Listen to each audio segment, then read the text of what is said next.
నమస్తేనా. So megastar గా trailer వచ్చింది కదా, ఎలా అనిపిస్తుంది? మంచిగుంది భయ్య. అసలు ఫ్యామిలీ అంటే నాకు ఉందనమాట. ఒకప్పుడు మనం సినిమాలు చూసాము, ఆ సినిమాలు తగ్గట్టే ఉందనమాట. అంటే ఇప్పుడు వచ్చినవన్నీ మాసు అవన్నీ వచ్చాయి కదా సినిమాలన్నీ. సైలర్ నరసింహారెడ్డి అయితేనేమి, దాని తర్వాత గాడ్ ఫాదర్ అయితేనేమి, ఇవి కొద్దిగా వైలెంట్గా వచ్చాయి కదా. ఇదేదో ఫ్యామిలీ ఎంటర్టైనర్ లాగా ఉందనమాట. అలాగే మనం చెప్పాల్సిన అవసరం లేదన్నమాట. అనిల్ రావిపూడి గారు అంటేనే ఫ్యామిలీ ఎంటర్టైనర్. అలాంటిది ఒకప్పుడు మనము చిరంజీవి గారిని ఫ్యామిలీ ఎంటర్టైనర్ చూసాం చాలా సినిమాలు, ఓల్డ్ సినిమాల్లో అయితే. ఆ అంటే ఆ క్రియేటివిటీ అనేది రాలేదన్నమాట ఇంతవరకు. ఇప్పుడైతే వచ్చింది. We enjoy lot. Okay fine, cinema కోసం అయితే వెయిటింగ్. సో వెంకటేష్ గారు ఎంట్రీ ఎలా అనిపించింది? వెంకటేష్ గారు మన అనిల్ రావిపూడి గారు అంటే వెంకటేష్ గారు కంపల్సరీ ఈ సినిమాలో ఉంటారన్నమాట. బజ్ కోసమైనా కావచ్చు, లేదంటే ఒక క్యారెక్టర్ అయినా కావచ్చు, ఏదైనా కావచ్చు. ఓకే ఫైన్, ఇద్దరు ఫ్యామిలీ అంటే ఈయన ఫ్యామిలీ అంటే వదిలేశారు అనమాట మెగాస్టార్ గారు. వెంకటేష్ గారు అప్పటి నుంచి కొనసాగుతున్నారు. ఇద్దరు కలిస్తే కొద్ది కాంబినేషన్ మంచిగా ఉంటుంది. ఫ్యామిలీ ఎంటర్టైనర్ మూవీ వెళ్ళి చూడండి, సంక్రాంతి రిలీజ్ అవుతుంది కదా. Good fine. సో కొంతమంది ట్రోల్ చేస్తున్నారు, విఎఫ్ఎక్స్ సరిగ్గా లేవు, గ్రీన్ స్క్రీన్ ఎక్కువ వాడారని. మామూలు భయ, లొకేషన్లు అన్ని దొరకవంటే దొరకవు. నాకైతే ఎక్కడ అనిపించలేదు.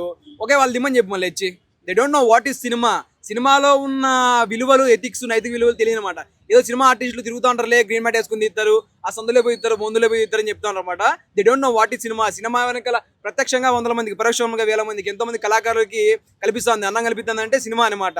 డైరెక్టర్లు అయితేనేమి, కెమెరామెన్లు అయితేనేమి, అసిస్టెంట్ డైరెక్టర్లు అయితేనేమి, సెట్ వర్కర్స్ అయితేనేమి, అంతమంది సినిమా ఆర్టిస్టులు కష్టపడి అంతగా సినిమా తీస్తే విఎఫ్ఎక్స్ బాలే అని చెప్పిన నువ్వెవడు? ఆడు చెప్పినోడు ఎవడంటే వానికి తెలియదు అనమాట. వాడు ఒకవేళ తెలిసింటే అలా మాట్లాడు. హార్డ్ వర్క్ తెలిసినోడు ఎవడు సులువుగా మాట్లాడని చెప్పి నా అభిప్రాయం. రాజాసాబ్ వస్తుంది కదా, ఈ రెండింటి మధ్య పోటీ ఎలా ఉండబోతుంది? పోటీ అంటే ఇద్దరికి పోటీనే పోయా. నేను సినిమాని ఏ సినిమాని తక్కువ చేయనమాట. కాకపోతే ఏంటంటే రాజాసాబ్కి ఎక్కువ బజ్జి ఉంది. నాకు ఈ విన్న విషయాలు, చూసిన విశ్లేషణ చూసుకున్నైతే రాజాసాబ్కి ఉంది. ఎందుకు ఎక్కువ ఉందంటే ప్రభాస్ గారికి ఫ్యాన్స్ ఎక్కువయ్యారు. అది కాక ఈ జోనర్లో, కామెడీ జోనర్ రాలేదనమాట. అంటే వైలెంట్ సినిమాలు వచ్చాయి మనం చూసుకున్నట్లయితే. కల్కి అయితేనేమి, బాబుల్ 1 అయితేనేమి, బాబుల్ 2 అయితేనేమి, అంటే ఆ సినిమాలు వచ్చాయన్నమాట. ఇప్పుడు హర్రర్, కామెడీ, రొమాంటిక్ ఆ జోనర్ వచ్చింది కాబట్టి కొద్దిగా ఫ్యాన్స్ కాకుండా మిగతా వాళ్ళు ఎవరైతే వాళ్ళు కూడా వెయిట్ చేద్దాం అనమాట. అది కాక ప్రభాస్ గారు పాన్ ఇండియా లెవెల్లో ఉన్నారన్నమాట. అక్కడ కొద్దిగా ఆ రాజసాబ్ బడ్జ్ అయితే ఉంది. విల్ సీ, అంటే depend on screen play, depend on writings. Cinema అంతా బాగుందంటే అటు సైడ్ మెగాస్టార్ హిట్ కావచ్చు, ఇది రాజసాబ్ చెప్పినట్టు మీరు రాజా పిచ్ కావచ్చు. ఇవి రెండు కాకుండా వేరే సినిమా ఏదైనా మంచుకుంటే ఆ సినిమాను కూడా హిట్ చేసే అవకాశాలు ఉన్నాయన్నమాట. హిట్ అయితే అన్ని సినిమాలో అవ్వాలని మనస్ఫూర్తి కోరుకుంటున్నాం. మరి సో స్టార్టింగ్ రిలీజ్ అయిన చిరంజీవి సాంగ్స్ ని చాలా వరకు ట్రోల్ చేశారు. ఈ ట్రైలర్ తో సమాధానం చెప్పారని అనుకోవచ్చా? డెఫినెట్లీ భయ్య. ప్రతి ఒక్కదానికి అంటే ఎఫెక్ట్స్ పెడతా ఉంటారు. మన బాలని చెప్పడానికి మన ఎవడు ఫస్ట్ థింగ్ మనం చెప్పకూడదు అది. ఓకే ఫైన్, నాకైతే మంచిగా అనిపిస్తుంది. సాంగ్ మంచిగా అనిపించింది, ట్రైలర్ మంచిగా అనిపించింది, సినిమా కూడా మంచిగా ఉంటుందని మనస్ఫూర్తి కోరుకుంటున్నాం. మరి సో మన మెగాస్టార్ గా ట్రైలర్ వచ్చింది కదా, ఎలా అనిపిస్తుంది? సూపర్ అండి. అసలు ఆ ట్రైలర్ చూసిన తర్వాత అరే ఏంటి చిరంజీవి గారు మళ్ళీ క్రేజ్ వేరే లెవెల్ ఉంది. ఆయన ఇంతకుముందు కనిపించినటువంటి సినిమాల కంటే ఈ సినిమాలో చాలా హ్యాండ్సమ్ గా కనిపిస్తున్నారు. అనిల్ రావిపూడి గారు మరి ఏం మ్యాజిక్ చేస్తారో తెలియదు కానీ చిరంజీవి గారిని ఒక కొత్తగా చూపించబోతున్నారు. వేరే లెవెల్ అనిపిస్తుంది ట్రైలర్లో. ఒక్కో సీన్కి ఆయన చేసినటువంటి కొన్ని డ్యాన్స్ స్టెప్స్కి అని ఆయన గ్రేస్ మళ్ళీ బ్యాక్ వచ్చేసిందండి. ఆయన ఖైదీ నెంబర్ 150 చూసినప్పుడు మనం అనుకున్నాము చిరంజీవి గారి కోసమే స్టోరీ రాసినట్టు, డైరెక్షన్ చేసినట్టు అనిపిస్తుందండి. నిజానికి ఒక మహా అద్భుతంగా ఉంది ఆ ట్రైలర్ చూస్తే. ఆయన క్రేజ్ ఏంది, ఆయన డ్యాన్స్ ఏంది, ఆయన ఈజ్ ఏంటి, ఒక్కొక్క బిట్ చూస్తుంటే చిరంజీవి గారు బ్యాక్ అని చెప్పడానికి కరెక్ట్గా ఉందన్నమాట ఈ సీన్స్. ఇంకొకటి వెంకటేష్ గారు కూడా ఒక చిన్న పాత్రలో రావడం జరిగింది. చిరంజీవి గారికి సపోర్ట్ చేస్తూ, అంటే ఇష్టంతో చిరంజీవి గారికి సపోర్ట్ చేస్తేనే వెంకటేష్ గారు చిరంజీవి గారికి సినిమా హిట్ అవుతుందని కాదు, ఆయన మీద ఉన్నటువంటి ఒక అభిమానంతో, ఒక ఇష్టంతో మా అన్న, మా బాస్ అని చెప్పేసి వెంకటేష్ గారు వచ్చి కూడా ఒక చిన్న క్లిప్ చేయడం జరిగింది. నిజానికి ఒక సాంగ్లో వాళ్ళిద్దరు చేస్తుంటే అన్నదమ్ములు కనుక ఒక ఫ్రెండ్స్గా ఉండి చేస్తే ఏ విధంగా ఉంటుంది అంత బాగుంది. జోవియల్ ఇద్దరిలో చాలా ఈజీగా అనిపిస్తుంది. సో ఈ సినిమా మన సంక్రాంతికి చాలా హైలైట్ అవ్వాలని మనస్ఫూర్తిగా కోరుకుంటున్నాను. అనిల్ రావిపూడి గారు మాత్రం చాలా వేరే లెవెల్గా డైరెక్ట్ చేశారండి మన చిరంజీవి గారిని. సో కొంతమంది ట్రోల్ చేస్తున్నారు, ఇద్దరు స్టార్ని పెట్టుకొని కూడా గ్రీన్ స్క్రీన్ లో తీశారు అని. అంటే కొన్ని తీయాలండి. స్టార్లు బయటకు వస్తే మరి మన జనాలు ఊరుకుంటారా? సో వాళ్ళకి కావాల్సిన కంటెంట్ మంచిగా ఉన్నట్టు ఏమంటారు అవుట్పుట్ కరెక్ట్గా రావాలి అంటే వాళ్ళు కొన్ని గ్రీన్ దాంట్లో తీయాలి. తీసారా తీయలేదా మనమైతే చూడలేదు. సో అలా చేస్తేనే కొన్ని అవుట్పుట్స్ అనేది బాగా వస్తాయి. జనాలు ఏముంది, మంచి సినిమా వస్తున్నప్పుడు మళ్ళీ చిరంజీవి గారి మీద ఉన్నటువంటి ద్వేషంతో కానివ్వండి, వాళ్ళు కొంతమంది నెగిటివ్ బయటకు వదలొచ్చు. సో అలాంటివి మనం పట్టించుకోకుండా సినిమాని ఎంకరేజ్ చేస్తే చాలు. చిరంజీవి గారి సినిమా అండి, ఏముంటుంది అందులో. ఖచ్చితంగా సంక్రాంతికి మాత్రం మంచి పండగ. సో కొన్ని సాంగ్స్ ని ట్రోల్ చేశారు కదా ఇంతకుముందు, బాగలేవు అని చెప్పి, దీంతో సమాధానం చెప్పారు అనుకోవచ్చా? ఖచ్చితంగా అండి. ఎందుకంటే వినగా ఏ సాంగ్ అయినా బాగానే అనిపిస్తుంది. స్టార్టింగ్ రాగానే ఎవరికి చెవికి ఎక్కదు, కానీ వింటూ పోతుంటే ఖచ్చితంగా ఈ సాంగ్స్ అన్ని చాలా హైలైట్ అవుతాయి. అన్ని సాంగ్స్ కంటే ఈ సినిమాలో చిరంజీవి గారి సాంగ్స్ మాత్రం చాలా అద్భుతంగా ప్రతి ఒక్కరు నోట్లో నానుతాయి. చూడండి మీరు. సో చిరంజీవి గారి కన్నా వెంకటేష్ గారే బాగున్నారు అని చెప్పి చాలా మంది ట్రోల్ చేస్తున్నారు, దీనికే సమాధానం ఇస్తారు?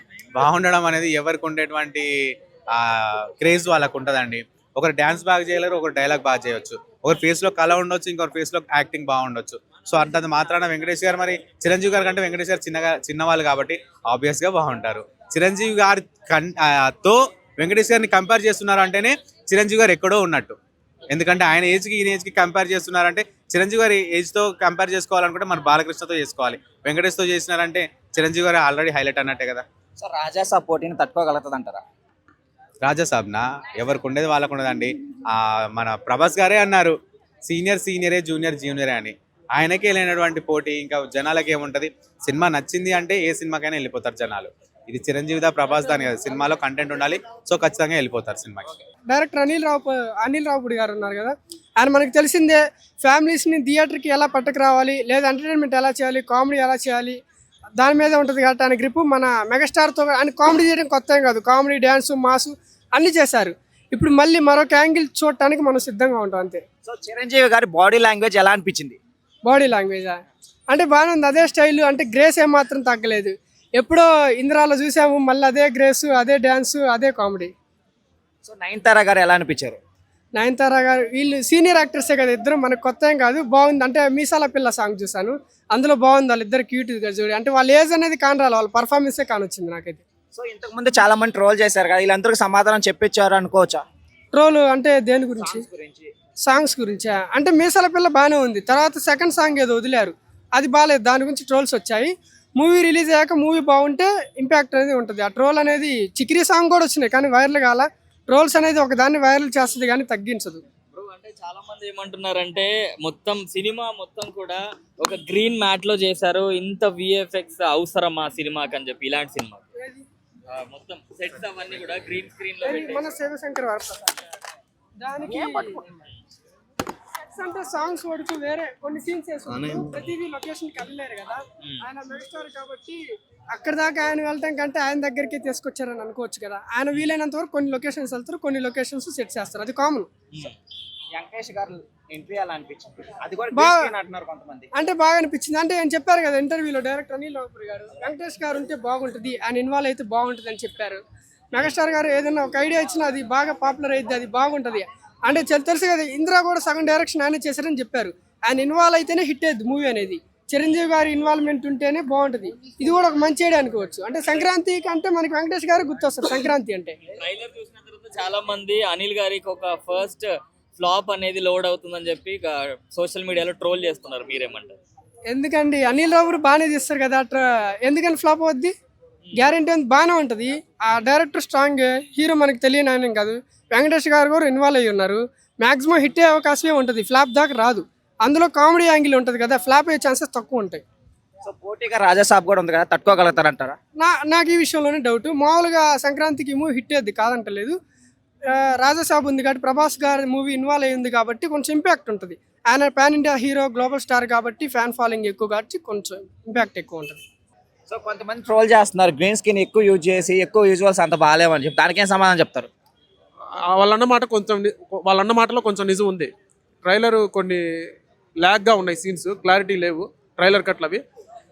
బట్ ఓవరాల్గా చూస్తే ట్రైలర్ నచ్చింది. ఎందుకంటే ఆ చిరంజీవి గారి యాక్టింగ్ లెవెల్ స్పీక్స్. 70 yearsలో ఆయన అలా యాక్టింగ్ చేయడం, పర్ఫార్మెన్స్ చేయడం, యాక్షన్ స్టన్స్ అవి చాలా బాగా నచ్చింది. వెంకీ గారి ఎనర్జెటిక్ పర్ఫార్మెన్స్ కూడా బాగుంది అక్కడ. ఓవరాల్గా మిగిలిన విషయాలు ఎలా పక్కన పెట్టినా కానీ కొంతమంది క్రింజ్ అంటున్నారు, కొంతమంది రొటీన్ రొట్ట అంటున్నారు ట్రైలర్ని, స్టోరీని. బట్ వాళ్ళిద్దరు కాంబో ఉంది కాబట్టి సినిమా ఖచ్చితంగా హిట్ అయింది. అనిల్ రావిపూడి గారికి మినిమం గ్యారంటీ ఉంది. సంక్రాంతి ఫెస్టివల్ అయినా ఏదైనా కానీ ఆయన మూవీస్కి మినిమం గ్యారంటీ ఉంది కాబట్టి ఖచ్చితంగా సినిమా హిట్ అయింది.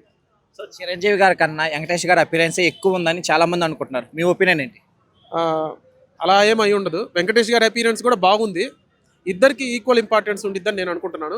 వెంకీ గారి అపీరెన్స్ ఉండడం వల్ల ఇంకా సినిమా పెద్ద హిట్ అయింది. వాళ్ళిద్దరికి ఈక్వల్ స్క్రీన్ ప్రెజెన్స్ ఉండిద్దని నేను అనుకుంటున్నాను.